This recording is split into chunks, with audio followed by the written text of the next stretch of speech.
नमस्कार दोस्तों आज की इस वीडियो में हम बात करने वाले हैं अलसी यानी कि फ्लैक्सीड की, जो युवाओं में इन दिनों खासा लोकप्रिय हो रहा है। ये छोटे छोटे बीज हैं सेहत का खजाना। इन्हें आजकल स्मूदी में, शेक में भरपूर इस्तेमाल किया जा रहा है, क्योंकि इससे बहुत सारे सेहत को फायदे मिलते हैं। ये अलसी ना सिर्फ आपकी त्वचा बल्कि आपके बालों की सेहत का भी ख्याल रखता है। अलसी के बारे में, उसके फायदों के बारे में, उसके इस्तेमाल के तरीकों के बारे में बता रहे हैं हकीम सुलेमान खान साहब। अलसी के फायदे देखिए, पहले समझ लें ये तर गरम है। तर गरम ऐसी है जैसे बादाम होता है, जो फायदे बादाम के हैं वो अलसी के भी हैं, और तर होने की वजह से ये नुकसान नहीं देती। गर्म मिजाज की है और नज़ला, खांसी, बलगम के अमराज में अलसी बहुत फ़ायदा करती है। मज़ीद ये जिस दवा के साथ आप ले रहे हैं उस पर निर्भर करता है कि जैसे आप आधा चम्मच या 1 चम्मच अलसी ले रहे हैं नमक ज़ैतून के साथ, तो ये किडनी के सिस्टम को अच्छा करती है।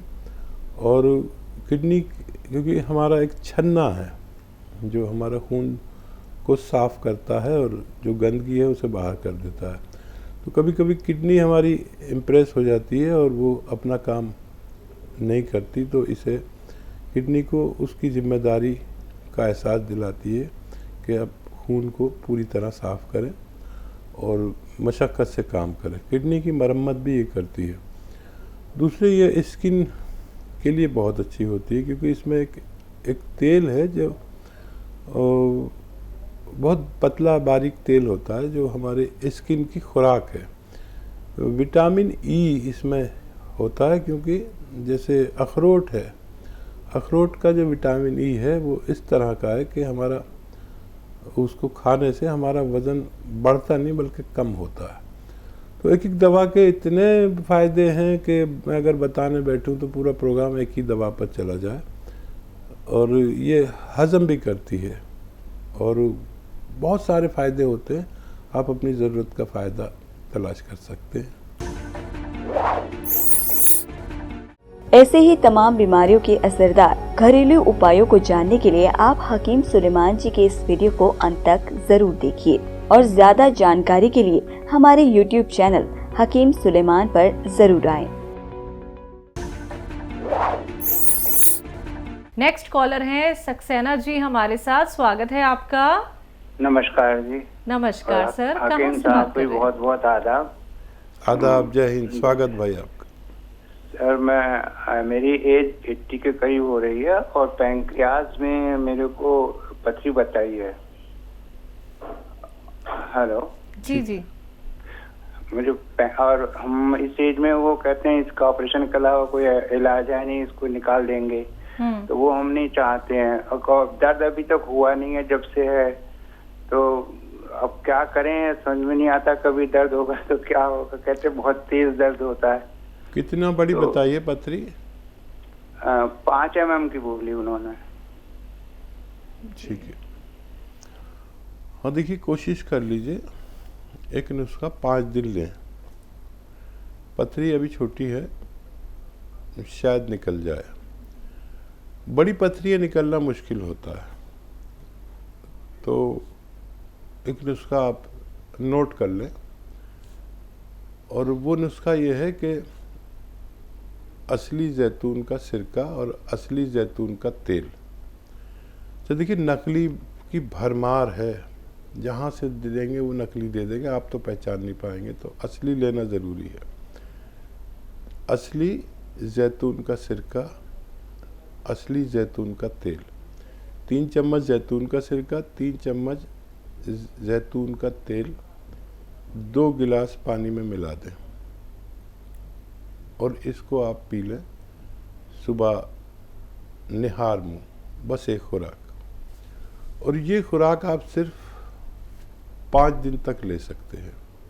अगर उस पथरी को निकलना होगा तो किसी भी दिन निकल सकती है, 1 दिन में भी निकल सकती है, 5 दिन में भी। आप इसे कोशिश कर लें, नहीं तो फिर आखिरी इलाज तो ऑपरेशन ही होता है। अगले कॉलर हैं हमारे साथ MP से रुद्र प्रताप जी, स्वागत है आपका। नमस्ते मैम। नमस्कार सर। जी, मैं मानसिक रोग से ग्रसित हूँ। मानसिक परेशानी से?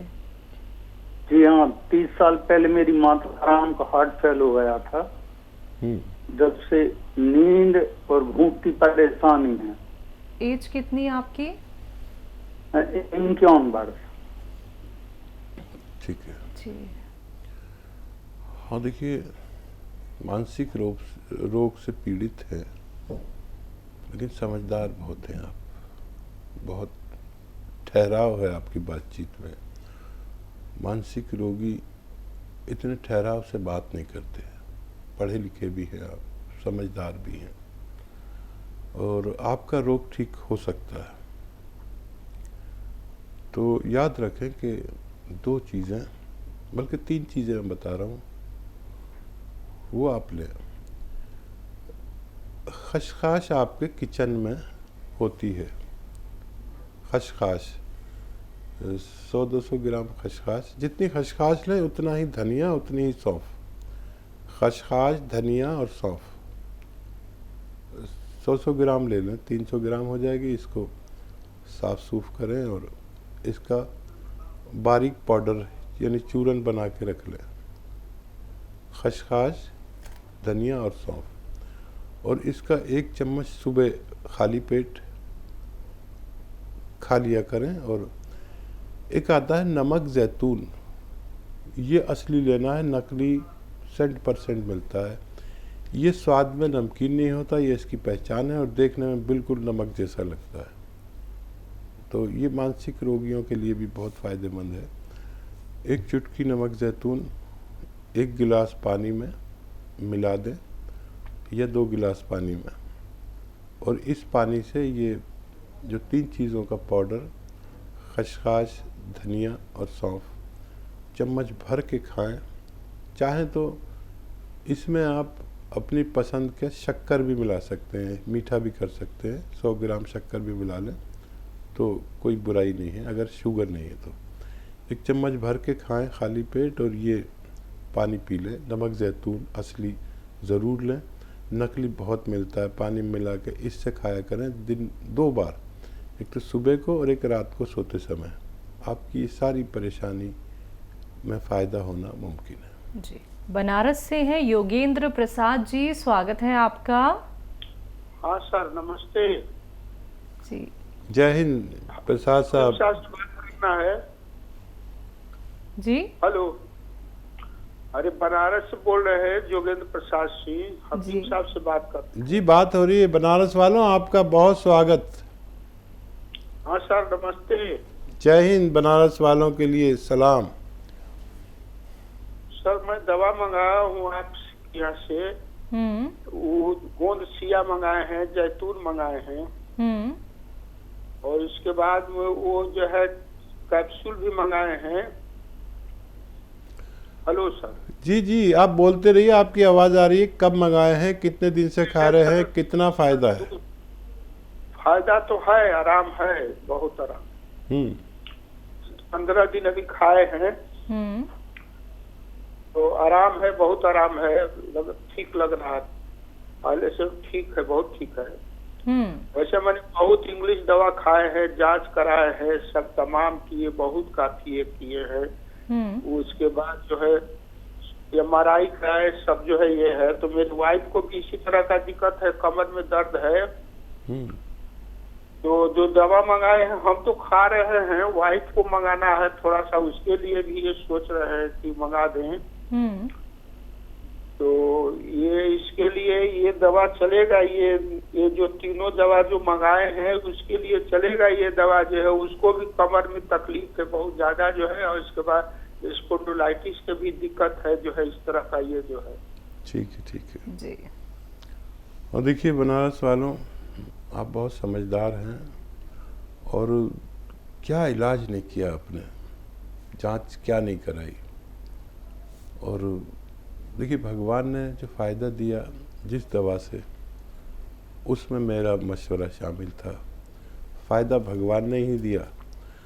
अब ये नुस्खे को आप लिख कर समझ कर रखें अपने पास, क्योंकि आप ऐसी जगह पर हैं जहाँ बहुत पूजा पाठ और दीनदारी और जहाँ पर इतनी सब ज़्यादा ये होती है, वहाँ पर रोगी भी बहुत होते हैं और रोगी आते हैं अपने दूर दराज से अपने वहाँ दर्शन करने। तो ये नुस्खा आपने यूज़ किया, 15 दिन में फ़ायदा नज़र आया। सेम नुस्खा आप अपनी पत्नी मोहतरमा को भी दे सकते हैं। और मैं तो चाहूँगा, देखो इतनी जिम्मेदारी संभाल लें आप बनारस की कि बनारस में कोई इन रोगों से पीड़ित आदमी ना हो। जहाँ तक भी पहुँचा सकते हैं इन नुस्खों को पहुँचा दीजिए। ये दुनिया के विशेष नुस्खे हैं जो हमारे घरों से दूर थे। मैंने कोशिश की कि मैं आपके घर तक पहुँचा पाया। मैं हर घर तक नहीं पहुँच सकता, तो मैं तमाम लोगों से जिनके घर तक मैं पहुँचा हूँ और जिन लोगों ने मेरे मशवरे से फ़ायदा उठाया है, मैं उनसे निवेदन करता रहा हूँ और करता रहूँगा कि इन नुस्खों को आप अपने आगे वाले घरों तक पहुँचा दें। इतनी तकलीफ़ में हैं लोग, जिस तकलीफ़ में आप थे या आपकी पत्नी हैं, ये घर घर की तकलीफ़ है। घर घर तक ये नुस्खे पहुँचाइए और सेम नुस्खा अपनी पत्नी को भी खिलाइए और सिरका भी उन्हें खिलाएंगे तो उनको डायबिटीज़ में भी फ़ायदा मुमकिन है। जी, नेक्स्ट कॉलर बरेली से श्री जी, स्वागत है आपका। नमस्कार मैम। जी नमस्कार। आपको भी अस्सलाम वालेकुम व रहमतुल्लाहि व बरकातहू। वालेकुम सलाम। हकीम साहब प्लीज मेरी कॉल मत, मैंने कॉल पे ही मुझे अपना सवाल का जवाब चाहिए क्योंकि टीवी का वॉल्यूम अभी चला गया है, पता नहीं कैसे। जी मेरे 2 सवाल हैं। जी पहला सवाल है, हकीम साहब जैसा कि आप बताते हैं कि पेड़ 2 तरह के होते हैं, एक दूध वाले और दूसरे गोंद देने वाले पेड़। लेकिन हमारे यहाँ पे एक पेड़ है नीम का, जिसमें से करीब आज से 15-16 साल पहले पानी निकला था। तो उस पानी को लोगों ने अपने बोतल में, मतलब अपने घरों में जमा करके रख लिया था। हमारे घर पर भी एक बोतल में रखा था, लेकिन उसको कैसे यूज करना था ये नहीं पता था, इसलिए उसको फेंक दिया। तो ये पूछना था कि ये पानी किस काम आता है और उसको कैसे और कब यूज करना है, किन रोगों में काम आता है। और 1 मिनट पहले इसका जवाब ले लीजिए, क्योंकि आपकी प्रॉब्लम है वॉल्यूम की। तो देखिए, जब भी ये पानी यूज करना हो तो इसको उबाल लेना चाहिए ताकि उसमें कीटाणु ना हो गए हो। तो उबालने से कीटाणु मर जाते हैं, फिर वो अपनी सही फ़ायदे आप तक पहुंचा सकता है।